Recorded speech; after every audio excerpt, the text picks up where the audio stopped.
So I've been a fan of the house of Diptyque for quite some time, and my collection from this house is growing, and I recently added Benjoin Bohéme to my collection and was hoping that this would be one of my favorites that I own from this house. So let's find out what Benjoin Bohéme smells like.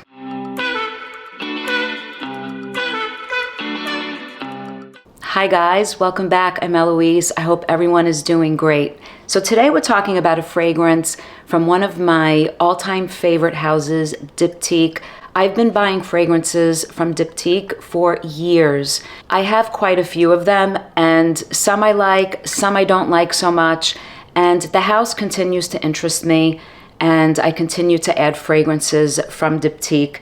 And being a lover of amber fragrances, I just had to get my nose on Benjoin Bohéme, which is basically a fragrance that focuses on benzoin, which is a component of the amber accord in many amber fragrances.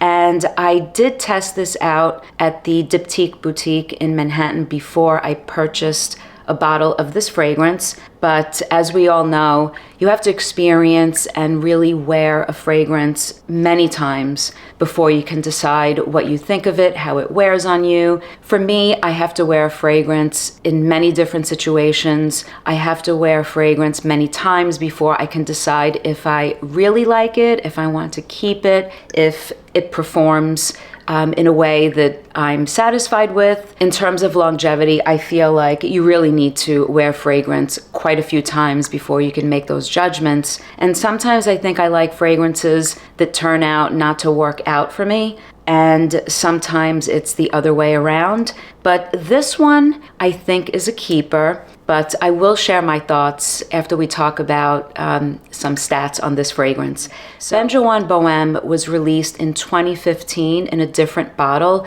This is a 75 ml bottle. It's an Eau de Parfum concentration, and it's the only concentration that this comes in. Some of the Diptyque fragrances come in the EDT as well as EDP, with the EDTs being less expensive than the EDPs. This one was always an EDP, and in 2015 when it was released, this was a 100 ml bottle, and the style was completely different. It was part of a series of fragrances, sort of like what they do now with the essences. They have a collection of, I think, 3 in bottles that are different from their usual Diptyque bottles like this. So Benjoin Bohéme came in a different bottle, actually a beautiful bottle, in a 100 ml size, and it was the same price as it is in this bottle when they changed over, I think in 2023, or was it 2024, I'm not sure. When they changed over to this bottle, it turned into a 75 ml bottle of perfume for the same price, which is $285 here in the US plus tax. And I have not seen this on discounters. And this one features a gold label as opposed to the black with the white writing like the other fragrances that Diptyque puts the perfumes in. This one is a gold label, so it's part of a special set of the Diptyque fragrances. There's another one called Novella that has the gold as well. I'm not sure how many feature the gold label, but Benjoin Bohéme features the gold label. It's an EDP, and it's in the 75 ml, the typical Diptyque bottles, which are really nice. I like the bottles. I would describe it as like a black, gray, smoky glass, and the sides are a solid black. So they're quite sleek and they're nice. And the caps are not magnetic, but they do fit nice and snug, so no complaint there. And like I said, Benjoin Bohéme is a fragrance that's all about benzoin. So it's a very resinous fragrance that has a warm sort of sweetness. It's not overly sweet. And the fragrance, I would say, wears very dusty and sort of like the fragrances from Les Indémodables, some of the fragrances from Les Indémodables. It's not a perfumey fragrance, but rather, in my opinion, a scent profile, a mood, sort of like a mood in a bottle, reminding me a little bit of, let's say, Oriental Velour from Les Indémodables. To me, that fragrance is not perfumey. It's rather a mood in a bottle, and it's meant to sort of portray like a very exotic fabric. And this, in my opinion, wears similar to the way that fragrance wears. I find it to be a very cozy fragrance and very comforting and warm on the skin. So I have a 2-hour dry down on my left arm, and we're going to spray it again so that we can talk about what it smells like.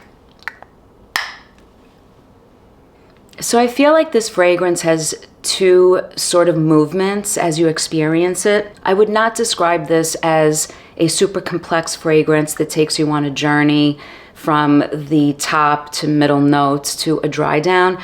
I feel like you get this dusty, resinous opening that has a warm sweetness and some spices.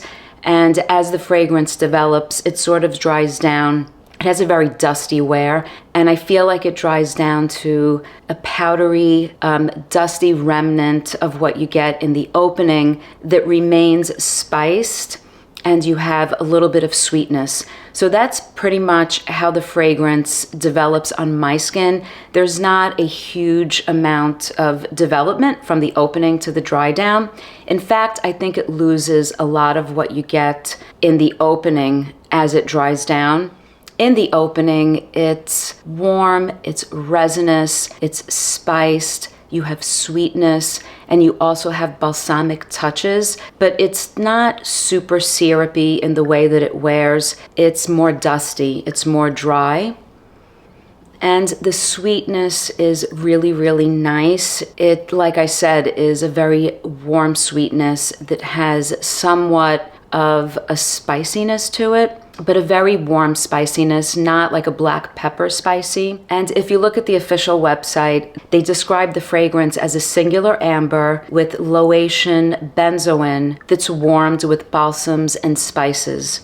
So you do have balsamic aspects to the fragrance, and I feel like they're most prominent when you first spray it, but it dries down to a more dry, dusty fragrance. So I feel like the balsamic, syrupy components you get mostly early on when you're wearing the fragrance. I feel like it dries down to something very, very quiet and dusty and spiced and a little sweet, but not as syrupy and balsamic. So the fragrance is not a huge projector. The sillage and the projection are pretty poor, I would say, to be honest. And the performance is what I have a problem with this fragrance. I love what it smells like, but it's lacking in performance. 2 hours later, I feel like I'm struggling to detect it on my skin, but for the 2 hours that I'm enjoying it, I love the scent profile. It's warm, and I find it cozy and cocooning, yes, but I wish that it performed better. I like ambers, and I like that this is sort of not the usual amber fragrance.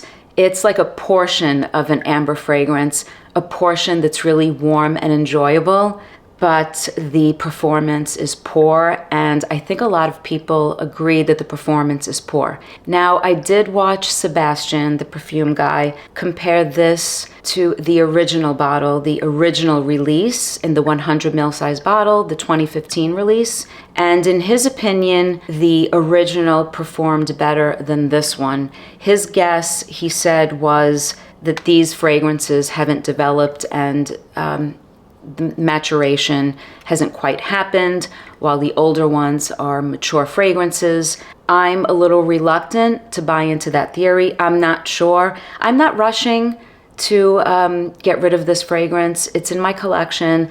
I want to keep it. There are fragrances that don't work for me that I sell off pretty quickly, but then there are those that for some reason I know I want to hold on to. This one is one of them. I want to hold on to it. I enjoy what it smells like. I like it a lot. And it actually reminds me a little bit of another fragrance that I recently added that I think is actually a better buy for a scent profile that's sort of similar, not exactly the same. Maybe you guys would not agree, but in my opinion, it's in the same wheelhouse with some differences. and that is Santa Maria Novella's Ambra. There is an original version of this. This one came out in 2024. I reviewed it in a video. I purchased this from the boutique in Manhattan. I went with the intention of purchasing something else, and this caught my attention. Didn't realize that it had been released. It was November, just this past November, 2024, and I got my nose on it, loved it. And the reason that I grabbed this in this review of Diptyque's Benjoin Bohéme is that there is a portion of this fragrance, the backdrop, I would say, of this fragrance that reminds me of what Benjoin Bohéme sort of stands for as a scent profile. This one has a very prominent and beautiful, beautiful photorealistic bergamot note that sort of is jumping out. It's almost like a three-dimensional fragrance. I think it's very, very well done and underrated for anyone that likes ambers and hasn't gotten their nose on this one. The bergamot is like the star of the show, but it sits on a beautiful amber that includes myrrh. So the myrrh in here is sort of distinguishing also this fragrance from Benjoin Bohéme. But what I feel like is that this fragrance is almost three-dimensional, where this bergamot, this beautiful citrus, jumps out at you in a three-dimensional way, and behind it, right behind this beautiful bergamot, are the beautiful amber aspects of this fragrance. So this not only has an amber accord, it has myrrh, so it's balsamic, and it has some sweetness. And I have the dry down. I sprayed this 2 hours ago as well to do a side-by-side on my right arm. And I said in the review that this one, the bergamot sort of stays with the fragrance all the way to the dry down, but not as bright. Obviously, the citrus sort of dissipates a bit as the fragrance dries down. As this fragrance dries down and that bergamot and the brightness from the bergamot subsides and the fragrance warms up, is where it sort of reminds me a lot of Benjoin Bohéme. Could it be that the amber accord here has a lot of benzoin in it, and that's what reminds me of the Diptyque fragrance? It's possible. The note listing here, it's kept very simple. It's bergamot, and then it's amber with myrrh, and there's patchouli and I think sandalwood in the base. So while I think that Ambra is a more syrupy fragrance and Benjoin Bohéme is more dusty and more spiced, and Ambra has that bergamot, it's not bright once it dries down, that brightness subsides. So those are the differences. More syrupy, I think, from the myrrh, and the Benjoin Bohéme more dusty. This one carries with it into the dry down just a sparkle from that bergamot, and the Benjoin Bohéme carries with it the spiciness. But this one has better performance.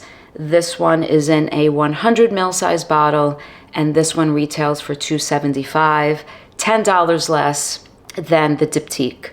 So I'm not here to say that they're the same fragrance. When I smelled the Benjoin Bohéme, it reminded me of Ambra, or is it the other way around actually? When I smelled Ambra, it reminded me of the Benjoin Bohéme, which I had smelled a few times at the Diptyque boutique before I actually purchased the fragrance. So I went and actually tested both of these and smelled them in person. They were not blind buys.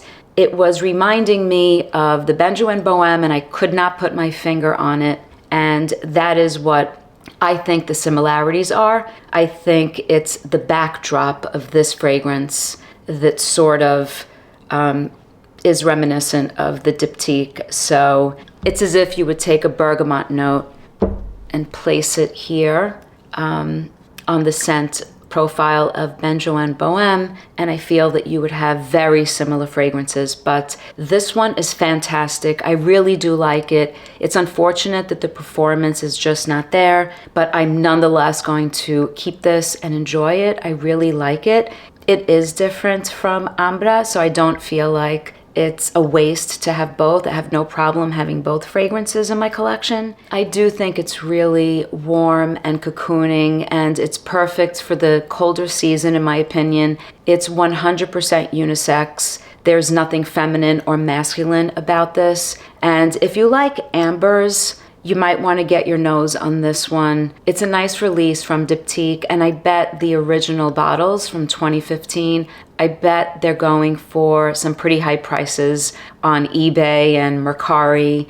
I think a lot of people are going to be trying to get their hands on that bottle. But I have this one, and overall I'm happy. And I think what this has that Ambra does not have is that this one is a little bit more like Oriental Velour.